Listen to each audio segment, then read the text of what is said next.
Hello दोस्तों, हर हर Mahadev channel में आपका स्वागत है। आशा करता हूं कि आप लोग सभी कोई अच्छे होंगे और एक नए वीडियो के साथ मैं फिर से आपके सामने हाजिर हूं।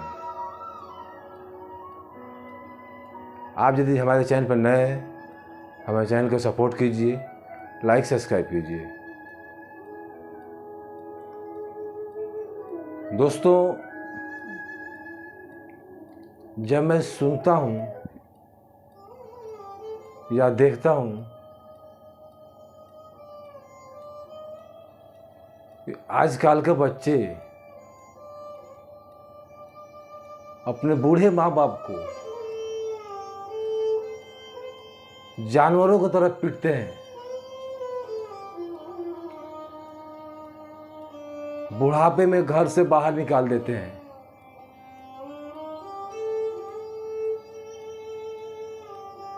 थोड़ा भी दया नहीं आती है। बिल्कुल जानवरों जैसे बर्ताव करते हैं अपने माँ और बाप के साथ। वही माँ बाप हैं ये, जो इनके सुख के लिए अपना सब कुछ कुर्बान कर देते हैं और बदले में ये घर से बाहर कर देते हैं, जानवरों जैसा सलूक करते हैं। बहुत दिल दुखता है मेरा जब ये सब कुछ देखता हूं तो मैं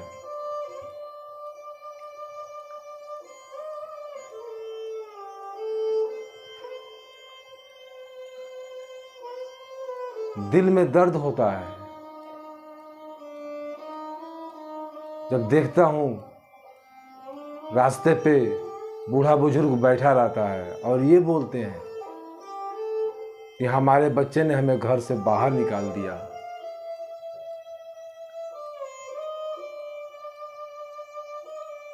लेकिन ऐसा क्यों होता है?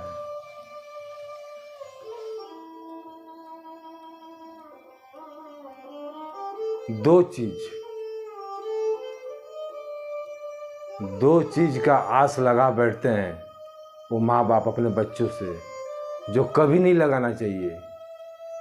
यदि ये दो चीज का आस लगाना छोड़ दें तो बुढ़ापे सुखमय में बीतेगी, कभी दुख नहीं आएगी। कृष्ण भगवान बोलते हैं कि दो चीज कभी औलाद से उम्मीद नहीं रखना चाहिए। दो चीजों का, बुढ़ापे सुखमय कटेगा और कभी दुख नहीं आएगी।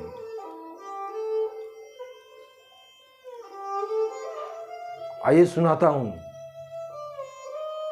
एक कहानी के माध्यम से कि वो कौन सा दो चीज है जो माँ बाप को अपने औलाद से उम्मीद नहीं रखना चाहिए। वो कौन सा दो चीज है?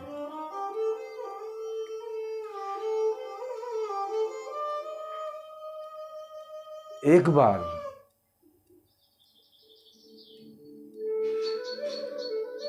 देवर्षि नारद द्वारका में मिलने मधुसूदन से आते हैं, श्री कृष्ण भगवान से आते हैं मिलने, मन में कुछ सवालों को लेकर।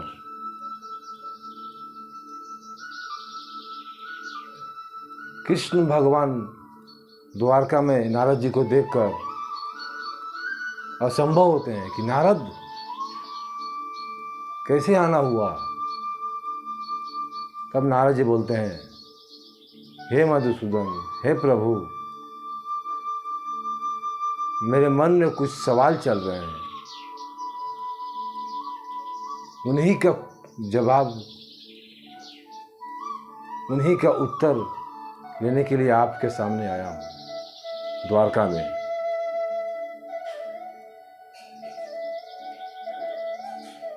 कृष्ण भगवान बोले कि वो कौन सा प्रश्न है, पूछो, क्या तुम्हारे मन में चल रहा है।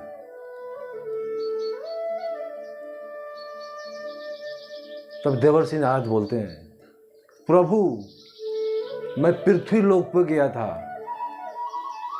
और वहां देखा कि वहां के जो लड़के हैं अपने माँ बाप के साथ बुरा बर्ताव कर रहे हैं, जानवरों की तरह पीट रहे हैं। ऐसा क्यों हो रहा है?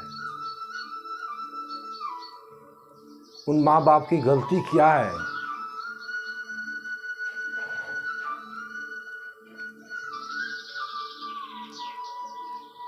तब कृष्ण भगवान बोलते हैं कि देवर्षि नारद,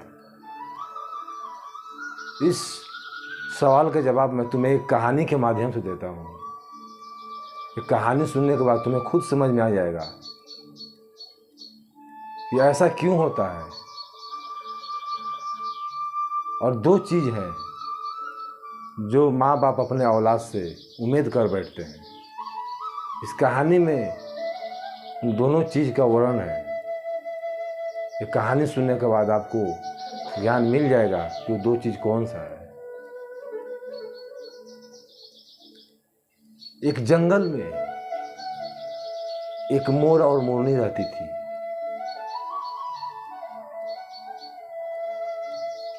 मोर गर्भवती थी।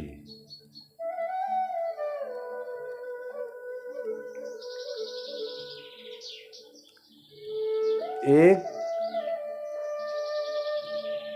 2 महीने के अंदर ही मोर का जो मोरनी थी उसको बच्चा होने वाला था।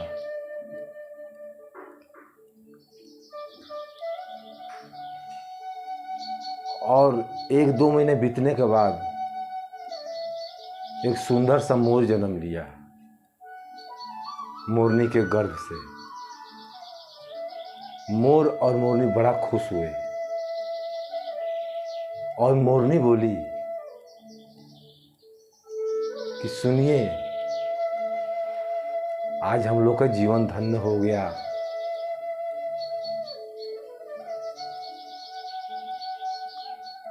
अब हम लोगों को औलाद का सुख मिलेगा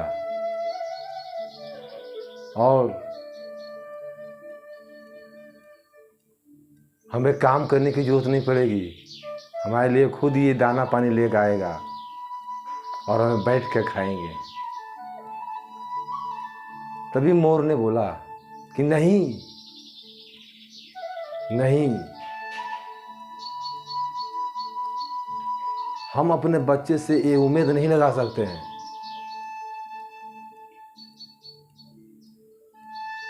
तब मोरनी बोली, क्यों? तो हमारा ही संतान है, हमारे बुढ़ापे का लाठी बनेगा ये। तो बोला, बिल्कुल गलत।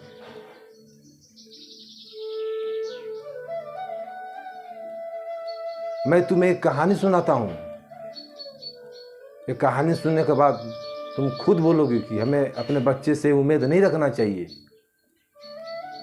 तब मोर ने मोरनी को एक कहानी सुनाया। ये बात उस समय की है। एक विवाहित जोड़ा एक गांव में निवास करते थे।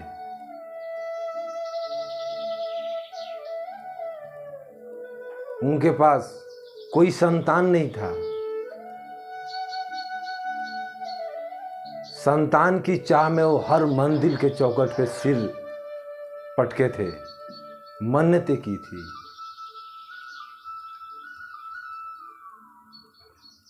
हर डॉक्टर को दिखाया, बहुत पैसा खर्च किया, लेकिन काफी मन्नत के बाद एक पुत्र जन्म लिया।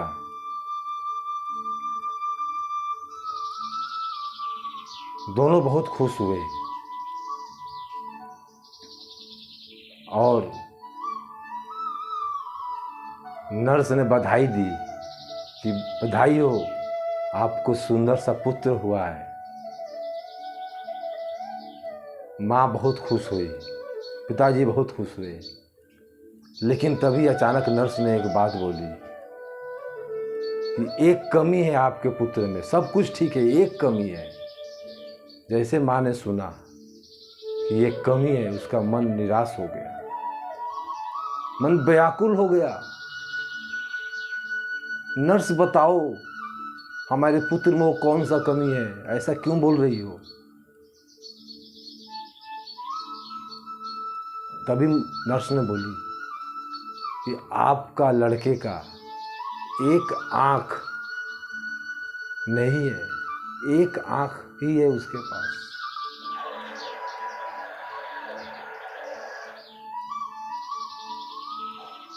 तभी माँ ने बोली कि कोई बात नहीं, मेरा एक आँख वाला लड़का ही मेरे लिए बहुत सुंदर है, मेरा आँखों का तारा है, इससे सुंदर तो कोई लड़का ही नहीं दुनिया में। आखिर माँ थी, जैसा भी लड़का हो माँ के लिए अनमोल ही होता है, सुंदर ही होता है सबसे।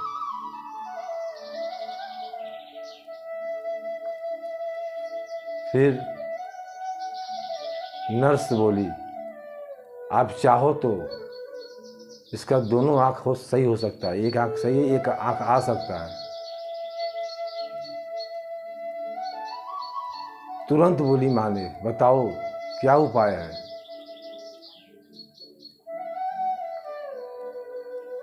तभी नर्स बोली, आप दोनों में से चाहो कोई एक आदमी इस बच्चे को अपना आँख दान कर दो, इसका दोनों आँखें सही हो जाएंगी, एक के साथ ये भी सही हो जाएगा। ये बात सुनते ही पिताजी उसके बोल पड़े कि नहीं, मैं अपनी आँखें नहीं दे सकता, पूरा परिवार का जिम्मेदारी मेरे ऊपर है, मेरे बच्चे का पालन पोषण की जिम्मेदारी मेरे ऊपर है, मेरी पत्नी की जिम्मेदारी मेरे ऊपर है, मैं कैसे अपना आँख दे सकता हूँ, मैं नहीं दे सकता अपनी आँख। ये परमात्मा का यही विचार है कि एक आँख से जन्म लिया है तो एक आँख से ही पूरा दुनिया देखेगा, ऊपर वालों की ही मंजूर है। तभी माँ ने बोल बैठी कि नर्स, मेरे ऊपर कोई जिम्मेदारी नहीं है, मुझे कोई कमाने नहीं जाना है बाहर, मैं तो घर में ही रहती हूँ, आप मेरा एक आँख निकाल के मेरे पुत्र को लगा दो। और फिर माँ ने अपना एक आँख दान कर दिया अपने पुत्र को। माँ काफ़ी सुंदर थी, लेकिन एक आँख, अपनी सुंदरता को ख्याल न रखते हुए एक आँख का दान कर दिया और अपना चेहरा को बिगाड़ लिया, उस पुत्र को एक आँख का दान कर दिया। देखिए, एक माँ का बलिदान, एक माँ अपने पुत्र को सुंदर दिखने के लिए अपनी आँखों का दान दे दिया, अपने सूरत को बिगाड़ दिया, एक आँख का काना हो गई। कुछ दिन बाद हॉस्पिटल से दोनों आए, माँ और बेटे। 6-7 मिनट गुजरने के बाद किसी रोड का एक्सीडेंट में उसके पिता का देहांत हो गया, पिता की मौत हो गई। अब इस माँ के आगे बहुत बड़ा मुसीबत का पहाड़ टूट गया। माँ विलाप करने लगी कि अब मैं कैसे अपना घर चलाऊंगी, मेरा बच्चे का परवरिश कौन करेगा। फिर थोड़ी दिन से चला, उसके बाद माँ ने खुद मेहनत मजदूरी करना शुरू कर दिया। मेहनत मजदूरी करने के बाद बच्चे का पालन पोषण किया, वो हर चीज़ का सुख दिया जो उसे चाहिए था। खुद को भट्ठी में झोंक दी, धूप में काम की,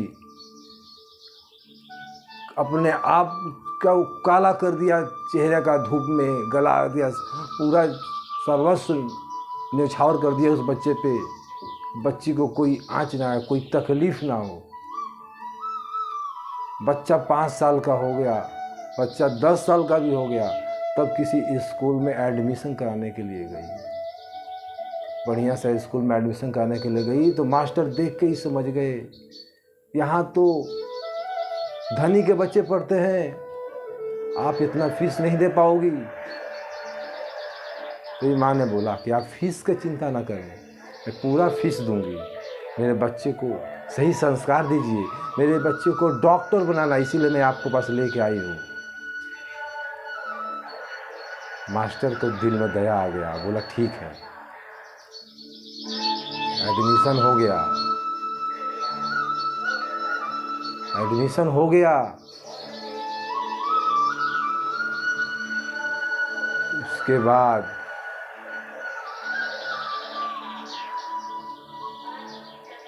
बाद थोड़ा दिन बीता तो बच्चा और बड़ा हुआ।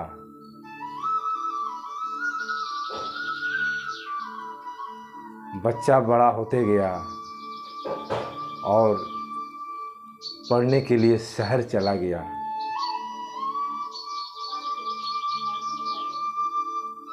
शहर में जाने के बाद माँ का खर्चा और बढ़ गया। पहले 2000 में काम चल जाता था और 5000 की जरूरत पड़ेगी। माँ ने बहुत मेहनत की और मेहनत करने के बाद शहर में 5-5 हज़ार की महीना भेजना शुरू किया। और एक समय ऐसा आया कि बच्चा डॉक्टर बन गया। माँ का दिल खुश हो गया। माँ पूरे गांव में मिठाइयाँ बांटी कि मेरा बच्चा डॉक्टर बन गया। अब मेरी सारी दुख और तकलीफ दूर हो जाएगी। मैं अपने बच्चे के साथ रहूँगी और मैं भी बैठ के खाऊंगी। मेरे दुख के दिन अब चले गए। ये आस लगा बैठी माँ अपने बच्चे से कि मेरी दुख अब दूर हो जाएगी। मैं अपने बच्चे के साथ बैठ के खाऊंगी, मुझे भी आराम मिलेगा। अब मुझे नौकरी करने की कोई ज़रूरत नहीं पड़ेगी। बच्चे को डॉक्टर बनने हुए 1 साल बीत गया। बच्चा ने एक चिट्ठी भेजा कि माँ,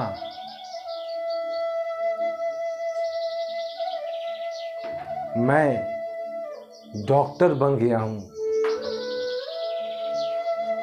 पहले चिट्ठी आई थी बेटे की माँ के पास, बच्चा नहीं आया। चिट्ठी भेजा कि माँ मैं डॉक्टर बन गया हूँ। 1 साल बीत गया। फिर एक और चिट्ठी आ गया कि माँ मैंने शादी कर ली है। एक डॉक्टर का बेटी से ही मैंने शादी कर ली है। माँ सुनकर बहुत दुखित हो गई। ये कौन सा मैंने पाप किया था कि मेरा बच्चा मुझसे मिलने भी नहीं आया, शादी भी कर लिया, बताया नहीं, चिट्ठी भेज रहा कि मैंने शादी कर ली। चलो कोई बात नहीं, बेटा है माफ़ कर दिया। फिर भी आस लगा के बैठी है कि अब मेरा बेटा आएगा, मुझे गांव से शहर में ले जाएगा। लेकिन ऐसा नहीं हुआ। देखते ही देखते 1 साल और बीत गए। फिर एक चिट्ठी आया कि माँ अब तू दादी बन गई है। माँ के दिल में बहुत चोट पहुंचा। ये दर्द भी बर्दाश्त कर लिया और फिर उसे रहा नहीं गया और वो शहर की तरफ निकल चली अपने बेटे की घर। उसी चिट्ठी को लेके और रिक्शे वाले को दिखाई शहर में जाके कि मुझे इस पते पे पहुंचा दो, मेरा बेटा बड़ा डॉक्टर है, उसका ये पता है। और रिक्शे वाले ने उसके घर के आगे पहुंचा दिया। बोला माँ यही है वो बंगला जहाँ डॉक्टर साहब रहते हैं, जाइए आप। गेट पे दरवान था। वो बताई कि मैं डॉक्टर साहब की माँ हूँ, जो आपका ये डॉक्टर साहब हैं। उन लोगों ने मजाक उड़ा दिया, हमारे डॉक्टर साहब इतने बड़े बंगले में और आप ऐसी गरीबा अवस्था में। नहीं, आप झूठ बोल रही हैं। काफ़ी तर्क वितर्क के बाद एक गार्ड और था, वो बोला कि आप कोई प्रूफ दे सकती हैं।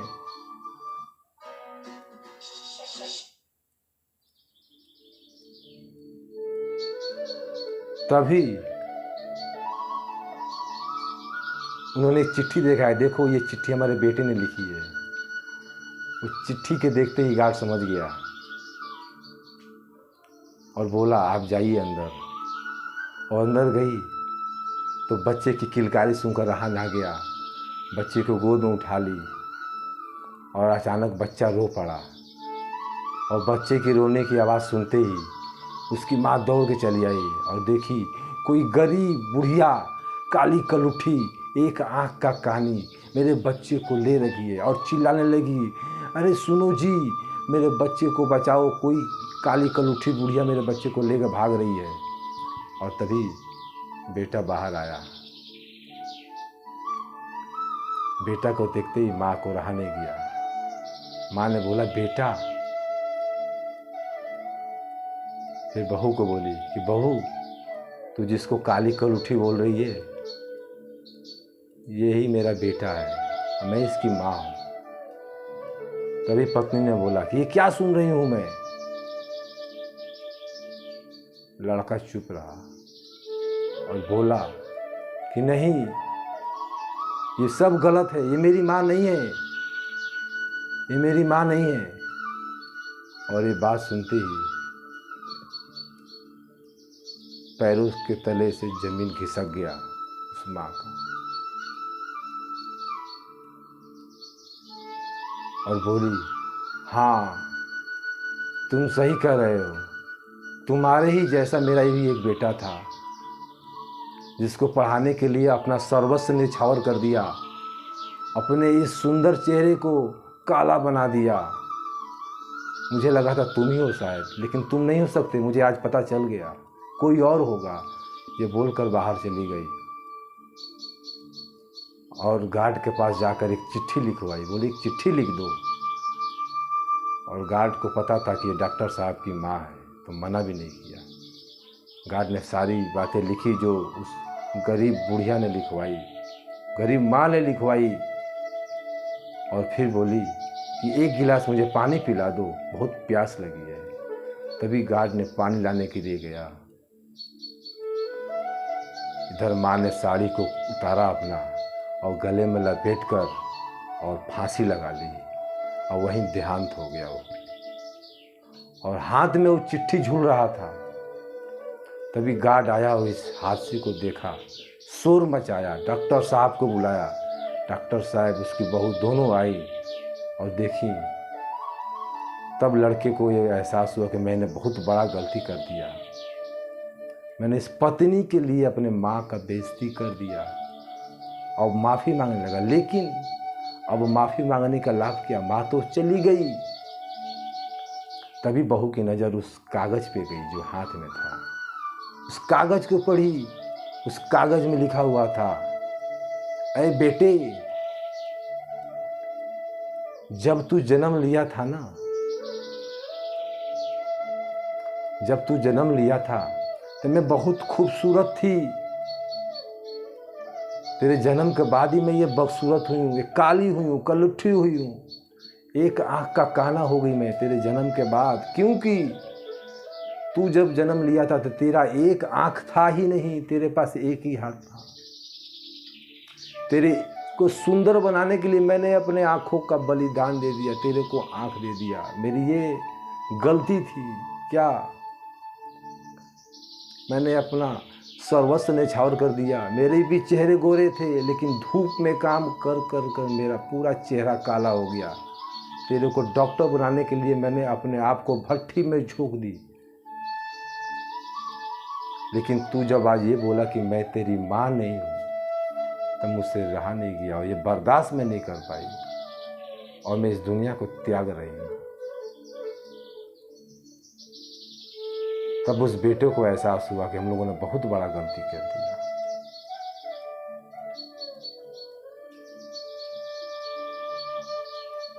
लेकिन अब पछताने से क्या होगा, माँ तो मर चुकी है, तो वापस नहीं आएगी।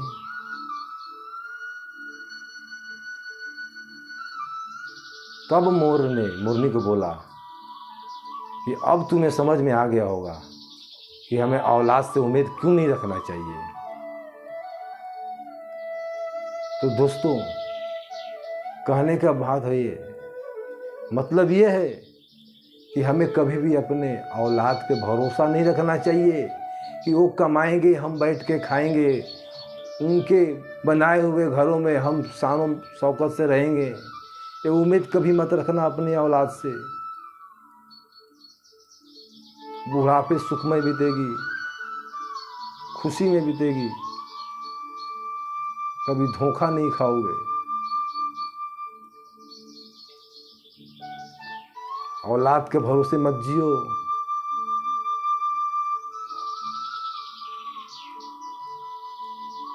तो इस वीडियो में इतना ही, फिर मिलते हैं अगले वीडियो में। तब तक के लिए इजाज़त दीजिए। वीडियो पसंद आया हो तो लाइक सब्सक्राइब कीजिएगा। हर हर महादेव।